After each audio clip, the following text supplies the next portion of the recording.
êtes sur TV Finance et Boursorama. Et pour Chronocac, nous sommes en plateau avec Antoine Quesada. Bonjour Antoine. Bonjour. Vous êtes trader, formateur et coach et vous allez nous parler du niveau du CAC ce matin. On a refranchi la barre des 5300 points. C'est une bonne nouvelle? Oui, ça dépend pour qui. Pour ceux qui sont acheteurs, effectivement, c'est plutôt une bonne nouvelle. Pour les autres, ça sème le doute.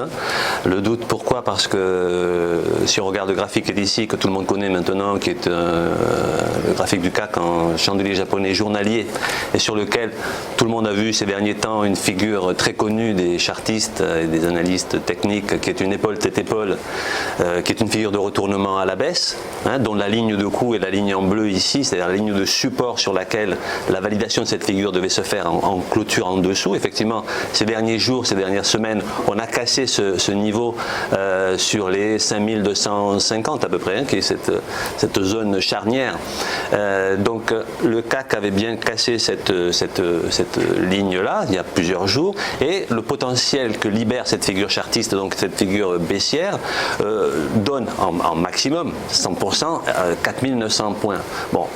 Pour moi, la limite, compte tenu du contexte dans lequel se trouve cette figure, la limite, elle est située autour des 5080 points, mais ces derniers jours, qu'a fait le CAC, il s'est mis à remonter, évidemment avec des nouvelles rassurantes, entre guillemets, si on peut appeler ça rassurant, quand les banques centrales promettent qu'elles feront tout pour maintenir l'économie. Bon, là, les investisseurs, enfin en tout cas les spéculateurs, n'hésitent pas une seconde à acheter, c'est-à-dire que ça rassure.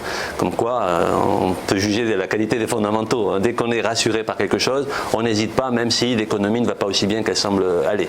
Donc en clair, cette figure qui est une figure de retournement à la baisse, qui a été validée, qui théoriquement devrait poursuivre sa baisse, elle est en train depuis quelques jours de donner des signes peut-être d'invalidation. Alors quand je dis invalidation, ça n'est pas juste, parce que pour invalider cette figure, il faudrait d'un point de vue chartiste que le marché dépasse la hauteur de la deuxième épaule de cette figure. Et la deuxième épaule, elle passe par les 5450, donc on en est très très loin.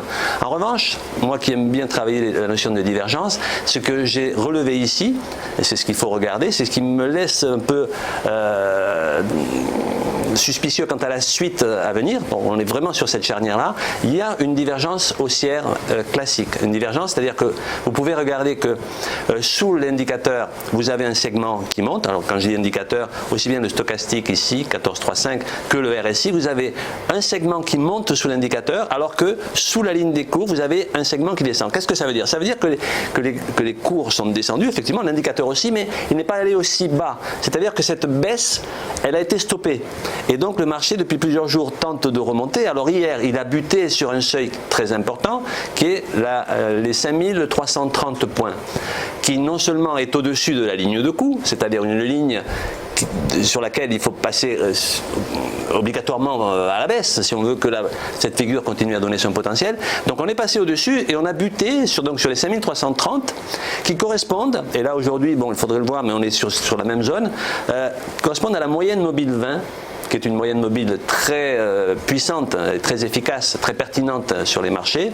Et cette moyenne mobile 20 qui, hier en clôture, en tout cas ce matin avant l'ouverture, passait sur les 5316, donc je pense qu'on est toujours autour de ces 5320. Je dirais que si on venait à clôturer au-dessus de ces 5320-30, en tout cas la moyenne mobile 20 du journalier, pour ceux qui nous écoutent, qui pourront le retrouver chez eux, si on venait à clôturer au-dessus de cette moyenne mobile 20, la figure, donc le marché aurait toutes ses chances d'aller rejoindre le bord opposé de la bande de Bollinger, je parle d'un point de vue technique bien entendu, qui se situe à l'heure actuelle pas très loin donc de la deuxième épaule. En clair, si nous clôturons en fin de journée au-dessus des 5330, puisque je pense que la moyenne mobile 20 va se situer à ce niveau-là, nous avons toutes les chances d'avoir encore des journées de hausse qui pourraient nous ramener donc sur les 5450. A contrario, si on venait à franchir, à repartir à la baisse et à reclôturer sous le support des 5250, nous aurions toutes les chances de voir cette figure, donc en épaule tête épaule, poursuivre son chemin. Mais encore une fois, ce qui me gêne un petit peu dans cette analyse, c'est que nous avons cette divergence haussière qui, à mon sens, n'est pas encore validée, puisque moi j'ai besoin d'une clôture au-dessus de la moyenne mobile 20 pour que cette figure, pour que cette divergence ait toutes les chances de donner encore quelques jours de hausse. Eh bien, on est pile poil aujourd'hui à cette charnière-là, donc il faut attendre de voir la clôture d'aujourd'hui, voire celle de lundi éventuellement, mais déjà aujourd'hui ça risque d'être significatif. Donc si on continue à buter sur la moyenne mobile 20, donc autour des 5330, on a toutes les chances de repartir à la baisse. A contrario, si on vient à la franchir en clôture, on a toutes les chances de continuer sur les 5450. On a compris, on surveillera à ce niveau. Merci beaucoup à Antoine Quezada pour ce point technique.